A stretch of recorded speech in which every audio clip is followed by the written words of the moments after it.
কেউ কেউ কোনো মহল, কোনো দল, কোনো শক্তি বুঝে অথবা না বুঝে হাসিনার ষড়যন্ত্রে পা দিচ্ছে। কারণ হাসিনা চায় নির্বাচন না হোক। স্বৈরতন্ত্রের বিরুদ্ধে আন্দোলন হচ্ছে গণতন্ত্রের লক্ষ্যে। স্বৈরতন্ত্রের পতন মানে গণতন্ত্র দেশে ফিরে আসবে, আর গণতন্ত্র ফিরে আসবে মানে একটি সাধারণ নির্বাচন হবে। গণতন্ত্রে উত্তরণের জন্য নির্বাচন ছাড়া আর কোনো বিকল্প পথ নেই। এখন কেউ কেউ বলছে এক দলকে বাদ দিয়ে আরেক দলকে ক্ষমতা আনার জন্য আমরা এই গণঅভ্যুত্থান করিনি। আমি এটা দ্বন্দ্বের মধ্যে পড়ে গেছি। স্বৈরতন্ত্রের পতন হলে তো গণতন্ত্র আসবে, আর গণতন্ত্রে উত্তরণ করতে হলে যে কেউ নির্বাচন করে যে কোনো দল ক্ষমতা আসতে পারে। তো একটা দলই তো আসবে, যে কেউ, মানে দেশবাসী যাকে পছন্দ করবে তাকে ভোট দেবে। যেমন তরুণরা যে দল প্রতিষ্ঠা করেছে, কি নাম, এনসিপি। তো এনসিপি তো ক্ষমতা আসতে পারে। এনসিপির ক্ষমতা আসতে পারে না যদি মানুষ ভোট দেয়। তো মানুষ ভোট না দিলে এনসিপি আসবে কেন? তাহলে অন্য দল আসবে। যদি অন্য দলে না দেয় আরেক দল আসবে। আসলে দল ক্ষমতায় আসাটা হচ্ছে জনগণের ইচ্ছার উপর নির্ভর করে। তো এখন যারা এই কথাগুলো বলছেন যে অন্য দলকে আনার বা পিয়ার অমক তমক, তারা হচ্ছে নির্বাচনকে ঠেকাতে চাচ্ছে, নির্বাচনকে ভণ্ডুল করতে চাচ্ছে।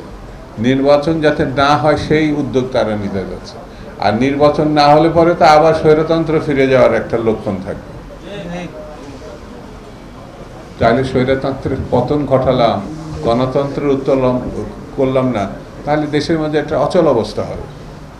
এই দেশে তাহলে পুঁজি বিনিয়োগ করার জন্য দেশি বিদেশি শিল্প উদ্যোক্তারা আসবে না। এখানে কোনো শান্তিপূর্ণ ক্ষমতা হস্তান্তরের সুযোগ নাই। তাহলে পরে প্রায় 30 লক্ষের ঊর্ধ্বে বেকার আছে, শিক্ষিত বেকার, তাদের চাকরির কোনো নিশ্চয়তা থাকবে না। সেই জন্য আমার কাছে মনে হয়েছে জেনেক্সে শিফট করো, লাইফকে লিফট করো। কেউ কেউ কোনো মহল, কোনো দল, কোনো শক্তি বুঝে অথবা না বুঝে হাসিনার ষড়যন্ত্রে পা দিচ্ছে। কারণ হাসিনা চায় নির্বাচন না হোক। ওই যে একজন নির্বাচন কমিশনার ইতিমধ্যে কিন্তু বলেছে যে এখানে ড্যামে নির্বাচন হয়েছে, বলছে না? কি নাম? নুরুল হুদা সাহেব। এখন হাসিনা এরপরে কি বলবে যে আমি এখনো প্রধানমন্ত্রী আছি?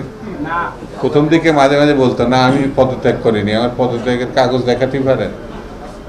পদত্যাগের কাগজ কি দরকার? তুই তো বাবা বেটি পালাইছিস, এমন পালাইছে, লজ্জায় মানুষের সামনে বলা, মানে আমি চিন্তা করতে পারিনি। এদের লজ্জা শরম বলে কিছু নাই।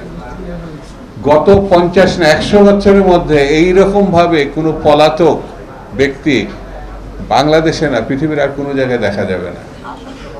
শেখ হাসিনা যেটা করছে, শেখ হাসিনা যেন, অন্যরা তো লজ্জায় ছাদ থেকে ঝাঁপ দিয়ে মরত, আর এটা কি ঠেটা কি বলবো, বলার তো কিছু নাই। সেই জন্যে আমার মনে হয় চারিদিকে এক ধরনের ষড়যন্ত্র আছে, চারিধারে এক ধরনের ষড়যন্ত্র আছে। সেই জন্য আমাদের নেত্রী, দেশ নেত্রী বলেছেন যে কোনো শর্তে যে কোনো ভাবে জাতীয় ঐক্য বজায় রাখতে হবে। এই গণঅভ্যুত্থানের স্পিরিটটা ধারণ করতে হবে। গণতন্ত্রে ফেরার জন্য, গণতন্ত্র রক্ষা করার জন্য এই গণঅভ্যুত্থানের যে স্পিরিট, এগুলো এখন বিভেদ, এগুলো করা যাবে না।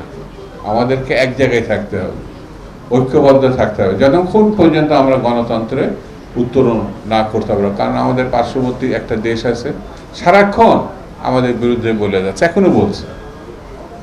আমাদের সব থেকে কুলাঙ্গার প্রধানমন্ত্রী, তথাকথিত প্রধানমন্ত্রী কুলাঙ্গার, এত টাকা চুরি বোধহয় বিশ্বের কোনো জায়গায় কোনো পরিবার, কোনো সরকার প্রধান করে নাই।